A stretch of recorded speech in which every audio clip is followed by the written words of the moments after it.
Well, we have a special presentation today. I'm Harry Lipsea, and so glad to be joined by Mr. Stephen Tobolowsky. He's a fantastic actor, and we'll get into that from what I know of him. I'm a huge film nerd, so this is a huge honor for me. Coming up uh, on June 10th, there's a special event at the Del Char Theater. It's Wednesday. It's at 7 p.m. Doors open at 6 p.m. It's an evening with Stephen Tobolowsky, and you can get tickets at delcharmovies.com. It's going to be a really special night. Thank you so much for joining us, and thanks for coming to Mayville. Oh, my pleasure. I'm a big fan of Brent Brandt. I ran into Brent several years ago doing some sort of project in North Dakota, and he gave me and my wife a tour of North and South Dakota. We just fell in love with it, and this was his idea, saying, "Why don't you come back to North Dakota and we could do a kind of audience participation sort of thing?" Because before, I think it was with the film festival there that Brent was in charge of. So this would be something where the audience could actually come and ask me questions about show business or movies or things like that. I could tell stories about movies or tell stories of all the weird things that have happened in my life that they may enjoy that have been in the Tobolowsky Files, the podcast. So it's going to be a barrel of fun. Is there such a thing as a barrel of fun? But a barrel of laughs I've heard of, but it's going to be more than that. I think it's going to be a great time for the audience to kind of get in touch with film very closely. You bet. And looking at your history, you've done podcasts, blogs, all that kind of stuff. Have you ever done an event like this specifically? I think I have. You know where I think it happened was I was asked to be a guest at Sea, the movie channel. Yeah. Turner Classic Movies asked me to be one of the guests on their cruise Wow. last year. And so they picked several of my movies, and we were gone for a week on this big boat. And they had, I think, four or five actors there, and each actor had several movies, and they would show a movie and the audience would be able to ask questions. And I thought it was a blast. Everybody had a great time asking all sorts of questions. Not just about movies, but about being an actor or strange things that have happened in our lives and things like that. So it was a ton of fun. You bet. And are you going to be playing some clips as well? Because I'll tell you what, one thing that's so interesting to me is that I'm a huge Seinfeld fan, and I was yesterdays old when I found out that you were Tor in that season one episode. Like, I had no clue. I love that episode. I love your performance. I never knew that was you. That was me, and I really don't know how.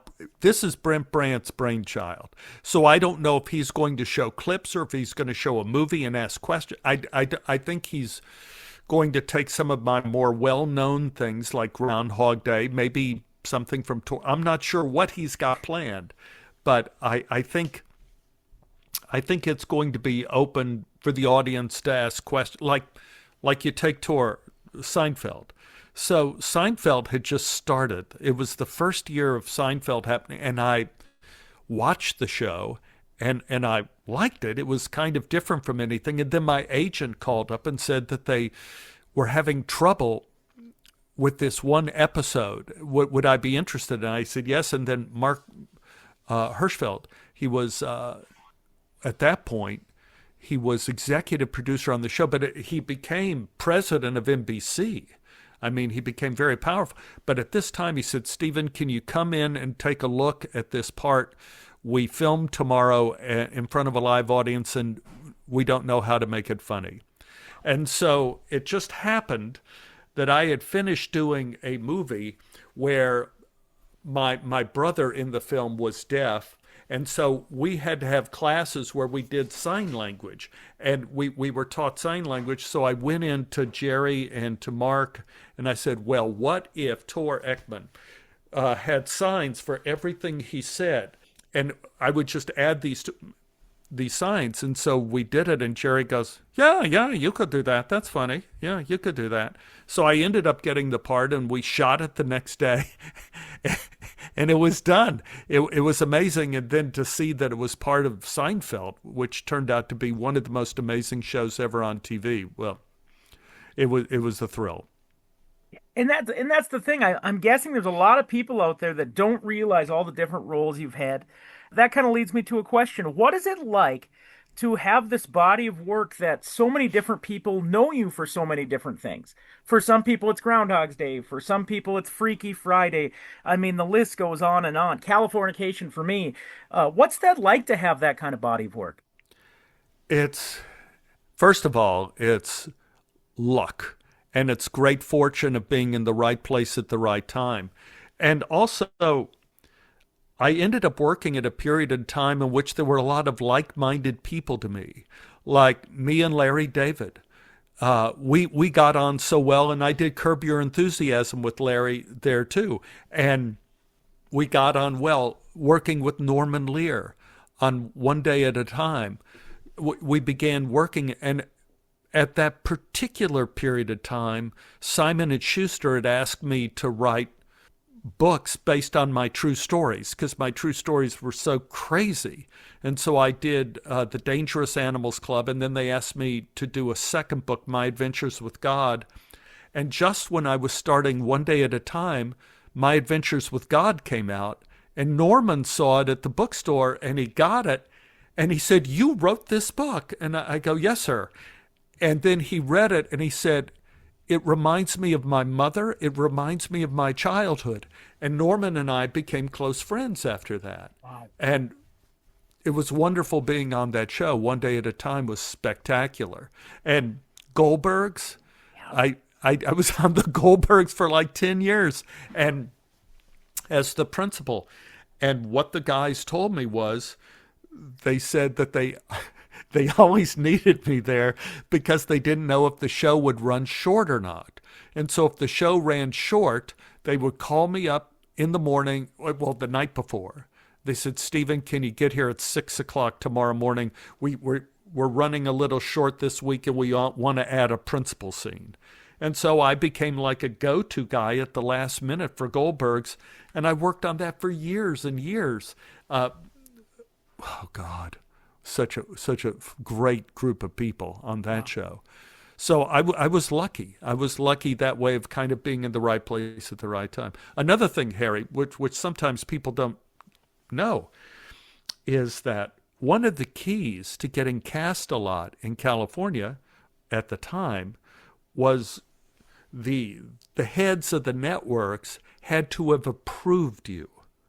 And so I was lucky in that I had around the same time 3 what they call network auditions in front of all the big bosses at the different networks at different times, but they all approved me. Wow. And so if they got in trouble, they would just call me up and say, "Stephen, can you come in and do this show? Stephen, can you come in and do that show?" So I was very lucky at the time to have gotten network approval at a time when people were doing network television. Harry, I don't think they're doing it now much anymore, but I was lucky to be there at that time. One thing that I find so interesting about your career is the balance between movies and television. And to me, to show some of my movie nerdism, I guess, I have this group of actors that I always felt as a kid that if they were in the movie, I felt okay about it because I knew that it was in good hands. We're talking people like J.T. Walsh, Sure. Gaylord Sartain, James Rebhorn, guys that if they were on screen, it's like, oh, I'm back home. Like I'm in good hands. You got it. You got it. Those guys, and a few more, but those guys that you mentioned are spectacular. And they're kind of like, they can play the murderer, they can play the detective, they can play the cop on the corner. Yep. They can do all of those things. And all the networks and all the movie studios, when they were really cooking, always needed someone that they could kind of go to if there was a rewrite and they added a weatherman. You know, I could play a weatherman, or they added a poet. I could be a poet. Yep. You know, just throw me in. And if I was available, which sometimes a lot of times my parts, they call me in with just a few days in advance. Groundhog Day was like that. I was working on another movie, Calendar Girl.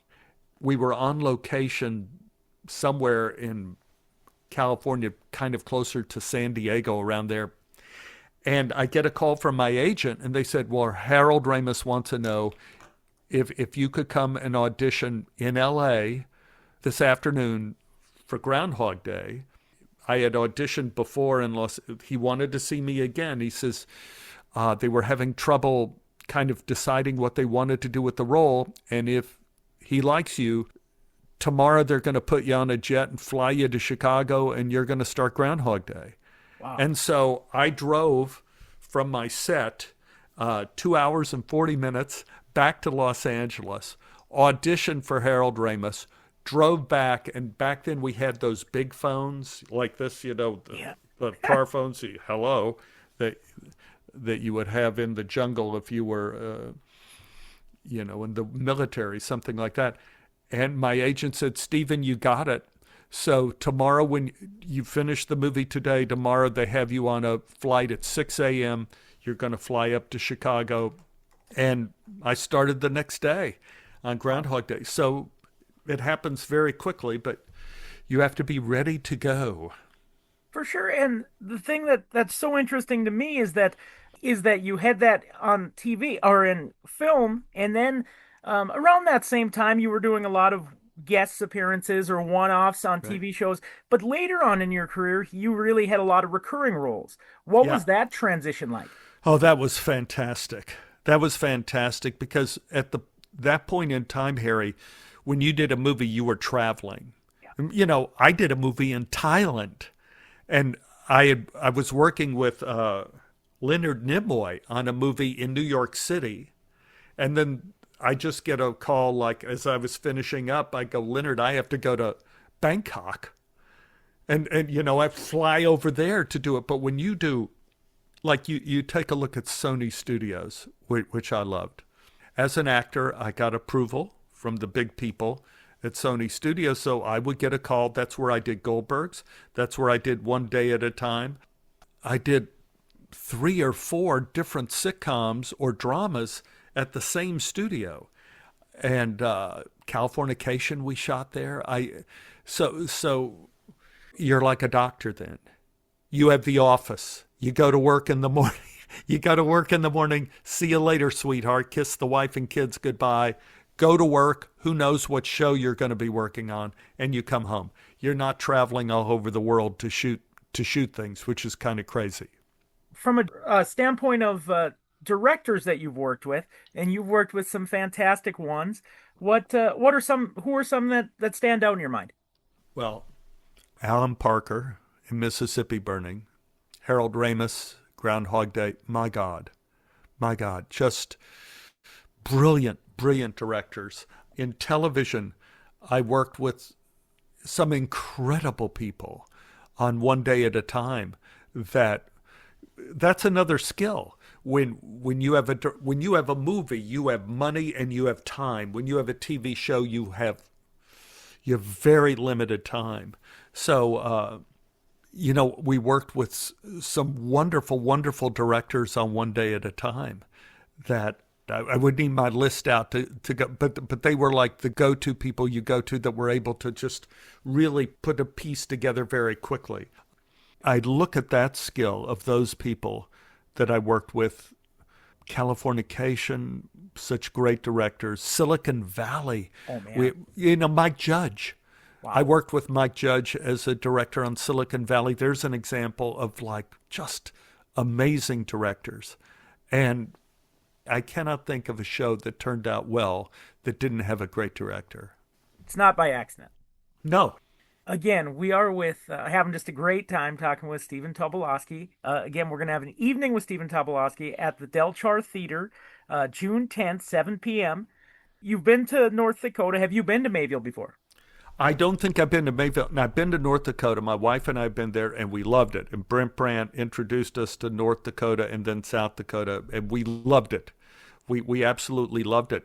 I wanted to bring up, Harry, one thing that Brent wanted to do about this event was get the audience involved in it too. And I think that would be kind of fun in terms of where they could ask me questions about movies, and we get into movie stories, but then also we get into life stories and their life stories. So I think it's going to be a lot of fun, and it's going to be kind of a different thing than I've ever done before. It's going to be a hoot, I believe.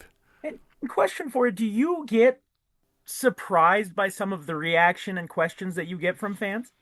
Yes and no. One thing is I get a lot of the same questions over and over and over and over and over again, because those are the ones that are on people's minds. But, I try to think of, has a question really surprised me? I think one question I got that surprised me was, what were some of the most difficult things you ever had to shoot? And I went like, oh, I had to go back in my book and volume of my brain. And I thought there was, God, just thinking about it. I had a terrible accident and I broke my neck Wow. riding on a horse on the side of an active volcano in Iceland. Wow. That doesn't happen too often. Oh. I get back to the United States and, I'm in a neck brace. I go to a head and neck specialist, never had to do that. And he says, you're in the wrong brace. You can die in that brace. Wow. There's no support. You need, so he gives me a whole other brace.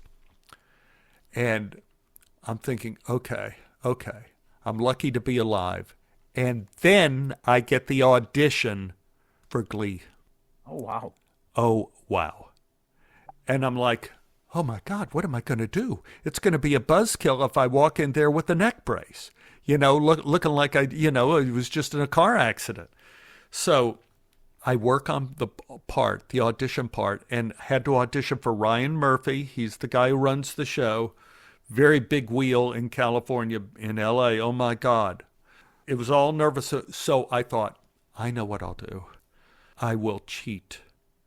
I will cheat on this audition. I went to the audition at Ryan's office over at Paramount Studios, and I got there a little early, and I took my neck brace off, and I hid it under the couch. There was a kind of a cloth, it was cushions on the couch, so he couldn't see it under the couch. And I felt really bad about that, because I felt like I was lying on the first date. Ryan's, but I wanted to get in, and I'm waiting and waiting and waiting, and no one's there. There's no one waiting to audition for Glee, and Ryan's assistant comes in and goes, Stephen, what are you doing here? I said, well, I'm reading for Glee. He says, oh, Stephen, you're here on the wrong day. It's tomorrow. Oh, wow. And I said, oh my God, I've been spared. I got to tell you, I was lying on the first date. Let me show you this. I feel so terrible about this. And I pulled out the brace. I said, see, I had this accident on a horse, and I broke my neck in 5 places. And I took this brace off because I didn't want Ryan to see it. But I just want you to see, I'm alive without the brace. I put the brace on, I'm fine. He says, well, the audition is tomorrow. So I go in the next day, and now there are 1,000 people waiting to go in and see Ryan for this part. So I'm waiting, and I come in, and there's Ryan and all the producers sitting there. And he says, so I hear you were lying to me on the first date. And I go, yeah, Ryan, I'm really sorry about that. But here, I just want to show you. This is what it was. And I have the brace. I said, what I'm going to do is I'm going to take my brace off, and I'm going to do the scene for you and show you I can do it. I'm going to sing the song and play the piano. You could see I can do that. And then I'll put the brace on. I just want you to know I can do it. Wow. He found it all very amusing, and I got cast as Sandy Ryerson. He wanted some callback to Sandy Ryerson was my part in Glee. And Ryan said, and we went to the Emmy Awards together. Not together, but we ended up in seats together. We didn't go as a couple. We went to the Emmy Awards. He says, so how did that lying on the first date turn out for you? And I said, well, great. You know, being in your show was a great thing. It was a great thing for me, a ton of fun. And to watch all of those talented people sing, oh my God, I loved Glee. It was just fantastic. Wow, that's awesome. I'll tell you what, one odd question I have for you, and then I will let you go soon, is one of the movies that I remember watching at the theater that you're going to be at, the Delchar, was a movie from 2002 called Love Liza. And it's a heartbreaking movie, and you were fantastic in it. I have to ask, what was it like to act with both Philip Seymour Hoffman and Kathy Bates? They're just talented, two actor and actress that I've always looked up to. And even the director, Todd Luizo, I really enjoyed as an actor. What was that movie like to do? Because that movie has a special place in my heart, even though it probably critically didn't do as well as I thought it could have. Right, right. First of all, you know, I went to school with Kathy Bates. No way. Way. She went to SMU with me. And Wow. this was the deal about Kathy Bates at SMU. I was a freshman, and at that time, I believe she was a junior. So she was 2 years ahead of me. And the word on the street was Kathy Bates is the best actor at SMU, but they can't find anything to put her in. Wow. And so when I was there, mostly she didn't get parts Weird. in any of the shows. You know, she wasn't right for the young ingenues in Renaissance plays that they, you know, and restoration plays they did. They weren't doing Glass Menagerie where she could play the mom because she always had this older sort of look to her. So what they did her senior year, they did a special thing for her called Electra, where she was going to play Electra in, it was an amalgamation in several different, they were going to do the whole play of Electra, but as written by several people. So the first version of Electra was done by Aeschylus. Then you have one written by Sophocles. Then you have one written by Euripides, which is kind of funny. Then you have French Restoration. So they had different ones, and Kathy went to each style and played each one, and it was stunning. It was fantastic. Now, Kathy and I had a bedroom scene Wow. in a movie once. Yes, we did. And we were in bed. We were in bed together, and I said, Kathy, should we do this the way we would do this in Texas? And she said, absolutely. I said, could you guys bring in a plate of chicken? And so Kathy and I were in bed together, snuggling, eating chicken. It was such a hoot. She's brilliant. She's probably, you know, certainly one of the absolute greatest actors of my lifetime that I've ever seen. I was lucky enough to know her when we were young.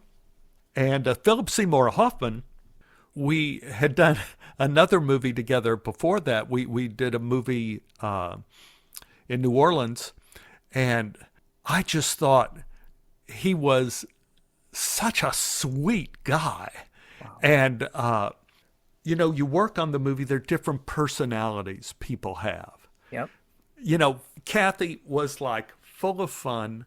She loves acting more than anything else. Total pro. Philip Seymour Hoffman was the kindest, sweetest guy you could ever want to meet or work with. He was just a dear.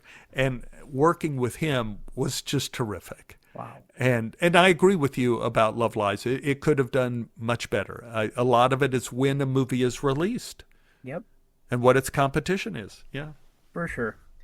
Anything else you want people to know that are coming to an evening with Stephen Tobolowsky? I just say any question you want to ask me, you can ask me, and we'll get into movie questions and personal questions. I think it's going to be a fun back and forth, That's a awesome. hoot. For sure. I guess one more question came to mind because I was thinking of a fairly recent movie you were in. I guess I'm old, so now like a movie that's 10 years ago seems really recent. You were fantastic in it, even though you had, I think it was two small scenes. The movie was The Confirmation. To me, has one of the best casts. I mean, seriously, you got Robert Forrester, doing support, Tim Blake Nelson, and then you got the main people as well. But Patton Oswalt. I mean, come on, great cast. I have to ask, what is it like? And you were working with a child actor. What's it like to work in those scenes with child actors? It depends on the child. You know, in the confirmation, we had a great time. We had a great time. Patton Oswalt is hilarious, Oh, and he's like a nut off camera too. He's just a ton of fun. And was I a priest in that? I you think I were, was. you I were. was a priest in that, and so I had to do some background work. You know, being I'm Jewish, but I understand. You know what it's like being a person of the cloth because I've been close to a bunch of rabbis before. But to see what the priest did, and Clive Owen, I remember talking to him a lot. I really felt the guys, all of us kind of guys on this, we all got along. Is the thing I remember about the confirmation, and we'd have dinners together when we weren't on the set. You know, it was maybe that's one of the things that played in the movie was that we all really got along. There was no real competition between anybody. We all the play is the thing. And sometimes you get involved on a movie where people become more interested about their careers and how am I going to look and not how the movie's going to look. Yeah. And when I worked on The Confirmation, when I worked on Groundhog Day, everybody was most concerned about the movie. Again, the play's the thing wherein I get the conscience of the king. And I find that those projects always seem to have the most success when the script was the most important thing and our job was to deliver on the script. And certainly The Confirmation was a great example of that. That was a terrific film. You bet. And I thought you did a great job with the child actors, Jaden Martell, who went on to do It and a bunch of other stuff. You guys did a fantastic job together. Well, thank you. Thank you. And I got to tell you, he was a great pro even from the beginning. You know, a great pro. I'm so excited. Honestly, like, I'm jealous. I now live in a different state, so I bought my mom tickets for the show, but I'm so jealous because I have that mindset of like, we didn't get that kind of Stephen Tobolowsky never came into town when I was in high school. So what a great opportunity for the people of Mayville, June 10th, 7 p.m. Thank you so much for coming. You got it. And thank you so much for this. Thank you for getting the word out.